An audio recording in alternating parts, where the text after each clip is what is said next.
Hello guys! Hello Aquarius! Welcome dito sa aking channel Aquarius. Alamin natin kung anong messages. Vibration, gabay, energy para sa inyong lahat. Ito ay general weekly Christmas reading para sa lahat ng Aquarius. Ano ba ang messages para sa inyong lahat? Ito ay galing sa universe. And galing din dito sa ating tarot deck. Aquarius. Alam mo yung reading nyo ngayon is related ito doon sa bi-weekly, December 16 hanggang 31. So, panoorin nyo din yun. Aquarius.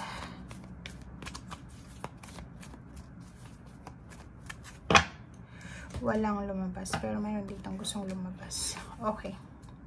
Okay guys, ikaw ba ay may planong magpakasal? Ikaw ba ay may planong mag-travel, mag-business, magpatayo ng bahay? Kayo ng mag-asawa, mag-girlfriend, boyfriend, mag-live-in partner?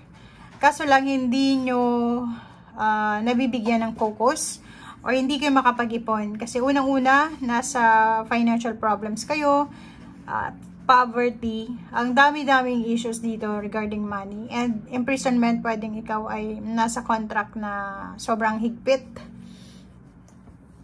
Okay? Or pwedeng yung iba sa inyo dyan, may gustong makipaghiwalay na sa asawa. Siguro may kasal dito, or pwedeng live-in partner lang. Pero, yung relationship mo ay sobrang pagod ka na. Pagod ka na sa relationship mo na feeling mo naka-imprison ka restriction ka Walang ano puro lang hirap, walang sarap. And puro lang paghihirap to. Na etong dalawang ito is sobrang feeling mo na sa loob ka ng jail, 'di ba? Literal, or pwedeng yung iba nasa loob ng relationship contract na sobrang nakaka-suffocate na. So, yun ang pwedeng sinasabi ng bara. Paki-comment sa comment section if resonated ka.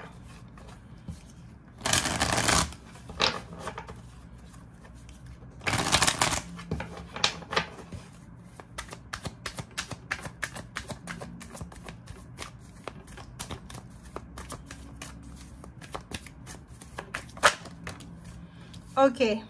So, this week ay naghahangad ka ng balanse. Diba? Naghahangad ka ng material and spiritual prosperity.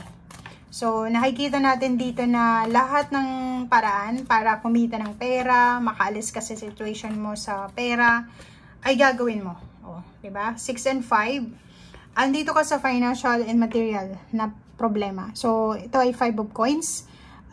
Pwedeng ikaw ay maraming utang na kailangan na bayaran, maraming bills na kailangan na isettle, wala ng savings, nawalan pa ng trabaho, may hinuhulugan na bahay, lupa, sasakyan. So, imprisonment. Parang, ang dami-dami mong gustong gawin pero hindi mo magawa kasi wala kang funds, wala kang pera, wala kang savings. Okay? Okay, recognition and rewards. So, nakikita natin dito guys na isa sa posibleng, same din to ng Gemini. If interesado ka, panood yung Gemini. Isa sa posible ditong magiging source of financial mo, financial change pala, and material change is, yung pwedeng tumaas yung posisyon mo sa trabaho, tumaas yung sweldo, i-assign ka sa malayong lugar, lumipat ka ng ibang bansa, kung ikaw ay OFW, or etong recognition, rewards, or kung ikaw ay isang professional, pwedeng kung gusto mong tumaas yung sweldo mo, pwede kang mag-masteral, doctoral, or mag-aral ka ng additional skills mo.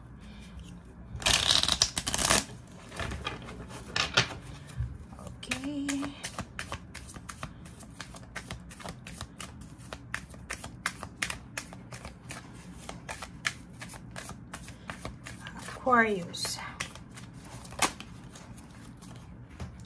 Oh, wow. So, same din dito. 3 of Wands, recognition and reward. So, kung ano man itong hinihintay mo na to, Aquarius, sinasabi ng bara sa'yo na trabahuhin mo daw. Kasi, ibibigay yan sa'yo ng universe. Pag once na nakita ng universe na dedicated ka sa ginagawa mo, ibibigay yan sa'yo. So, King of Cups, kailangan mo daw kumalma. if ever man na wala pang blessings, wala pa itong material and spiritual prosperity na dumating, or hindi pa siya dumating talaga sa linggong ito, ang kailangan mo daw ngayon is kalma. Kalmahin mo yung emotion mo, kalmahin mo yung sarili mo. Kahit sabihin mo na sobrang hirap ng buhay mo, isipin mo na hindi lang ikaw ang nakakaranas ng paghihirap sa ngayon. So, isipin mo na may swerte din na parating sa'yo. May blessings din na parating sa'yo. Okay? Okay, High Priestess, makinig ka sa sinasabi ng iyong tuition. And King of Wheels yun. Sinasabi sa'yo dito ng barahan na huwag kang masyadong magpanik. Huwag kang masyadong magpanik. Trabahuhin mo daw yung iyong spiritual, trabahuhin mo yung emotional, and at the same yung financial. So, ibig sabihin niya is, wag mong isuko yung pangarap mo. May mga tao kasi, di ba, na may mga pinagdadaanan sa financial, tapos biglang nagiging masama ang ugali, 'di ba? Kasi sa pressure 'yun. Pressure sila, so wala silang magagawa kundi baguhin kung ano yung ugali nila. So dito sinasabi ng bara sa'yo, if ever man na nandun ka, Aquarius, sa situation na sobrang hirap ng buhay, sobrang imbalance, huwag mo daw babaguhin kung ano yung nakasanayan mo. Okay? Kasi baka ikaw ay tinatest lang ng universe, or baka ikaw ay dumadaan lang sa transformation. Baka after malampasan mo to, ay ibibigay sa'yo ng universe yung inaasam-asam mong recognition and rewards. Diba? So, be calm lang. Kontrolin mo yung emosyon mo, and be positive. Okay. Diba? So, Magician, sinasabi ng baraha sa'yo dito na walang problema sa'yo. Walang problema sa'yo. Huwag mong tanungin yung Panginoon and universe na sasabihin mo na, may mali ba sa akin? Masama ba akong tao? Bakit nangyayari ito sa akin? Kasi itong Magician, sinasabi sa'yo na walang problema sa'yo. Kung ano yung meron ka sa ngayon, is a gift from universe yan, from God. So, walang ginawang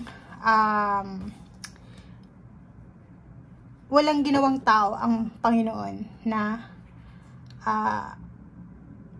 hindi maganda, 'di ba? So, mayroon kang talent, mayroon kang strength na ibinigay ang Panginoon na wala yung ibang tao. So, huwag mong tatanungin yung sarili mo, huwag kang mag-self-pity na parang isipin mo, ikaw na yung pinaka-least, ikaw na yung pinaka-mahirap, ikaw na yung pinaka-mababa sa lahat ng uri ng tao kasi nagkakamali ka doon.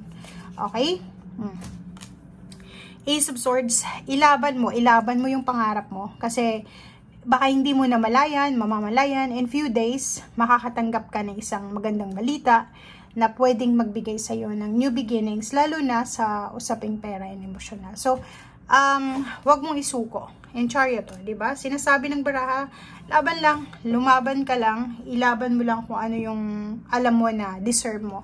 Kahit sabihin mo na, paano ko lalaban lahat ng tao tinalikuran na ako, paano ko lalaban nangihina na ako. So, lakasan mo yung loob mo. Ikaw yung makakapag-desisyon sa ngayon kung ano yung gusto mo sa buhay. And simplify life lang. So, wag kang masyadong mag-expect. Let go of expectation.